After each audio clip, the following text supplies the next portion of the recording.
मौलाना सुफियान निजामी फिरंगी महली ने uniform civil code को लेकर जारी बहस को गैर जरूरी करार दिया। उन्होंने कहा कि अपने सियासी मकसद को हासिल करने के लिए इस तरह की बयानबाजियां की जा रही हैं।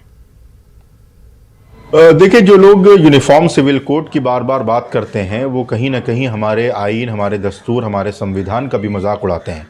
क्योंकि हमारे देश का संविधान ऑलरेडी सबको समानता का अधिकार भी देता है और हिंदुस्तान के आईन में हर शहरी को, चाहे वो किसी भी मज़हब का मानने वाला हो, किसी भी ज़ात और बिरादरी से ताल्लुक़ हो, सबको एक तरीके के कानून और एक तरीके के हुकूक हमारे संविधान ने दिए हैं। अब ये आवाम को तय करना है कि आवाम को अच्छी शिक्षा पर, अच्छे रोज़गार पर, अच्छी स्वास्थ्य सेवाओं पर सरकारों को चुनना है या यूनिफॉर्म सिविल कोड जैसे मुद्दे या हिंदू मुस्लिम जैसे मुद्दों पर सरकारों को चुनना है। तो मेरा ये मानना है कि हिंदुस्तान की आवाम बहुत बेहतर है, बहुत बेहतर तरीके से सोच सकती है और जो लोग अपने सियासी मकसद को हासिल करने के लिए इस तरीके की बयानबाजी करते हैं उनको भी बहुत अच्छी तरीके से पहचान चुकी है।